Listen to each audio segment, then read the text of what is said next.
In recent years, smoking and vaping have emerged as two of the most concerning habits affecting public health, especially among the youth.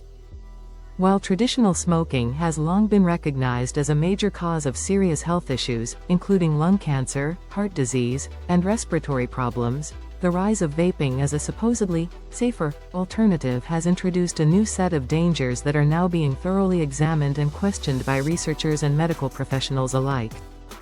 Cigarette smoking involves inhaling tobacco smoke, which contains over 7,000 chemicals, hundreds of which are toxic and around 70 known to cause cancer. For decades, anti-smoking campaigns and strict regulations have sought to reduce smoking rates across the globe. These efforts saw some success, especially in developed countries. However, the introduction of electronic cigarettes, or e-cigarettes, brought about a cultural shift. Marketed initially as a tool for smoking cessation, vaping quickly gained popularity among teenagers and young adults, largely due to its sleek design, wide range of flavors, and the misconception that it is a harmless activity. What many people fail to realize is that vaping still involves inhaling substances into the lungs. E-cigarette vapor contains nicotine, a highly addictive drug, along with other potentially harmful chemicals such as formaldehyde, acrolein, and diacetyl. Although the long-term effects of vaping are still being studied, early evidence already points to a range of health problems. These include lung injuries like EVALI, e-cigarette or vaping-associated lung injury, increased blood pressure, and heart rate, as well as potential negative impacts on brain development in adolescence. In many cases, individuals who begin vaping as a substitute for smoking end up continuing both habits, resulting in dual usage that compounds health risks. Social influences also play a significant role in the spread of vaping, particularly among teenagers. Peer pressure, appealing advertisements, and influencer culture on platforms like Instagram and TikTok glamorize vaping, making it appear trendy and harmless.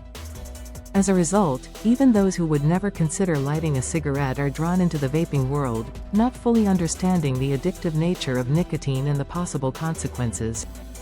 Moreover, the availability of flavors like mango, mint, and bubblegum masks the harshness of traditional tobacco, making vaping more accessible and attractive to younger users. There's also a worrying gap in regulations surrounding vaping products. While cigarettes are tightly controlled in most countries, e-cigarettes have often slipped through the regulatory cracks, especially during their early years on the market. This lack of oversight has allowed companies to promote their products in ways that would be illegal for tobacco advertisements.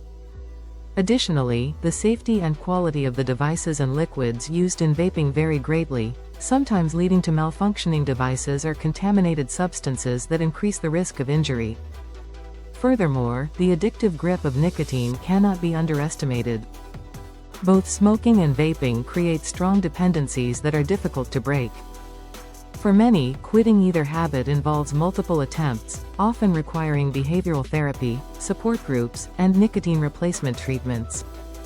The mental health aspect is also crucial, as many individuals use these substances to cope with anxiety, stress, or depression.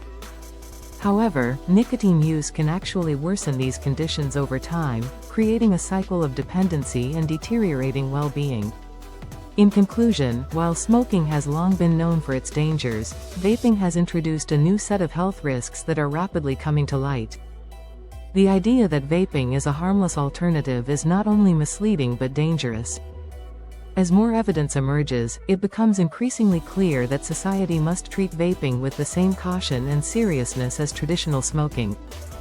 Educating the public, enforcing stricter regulations, and offering better support for quitting are essential steps in addressing this growing public health concern.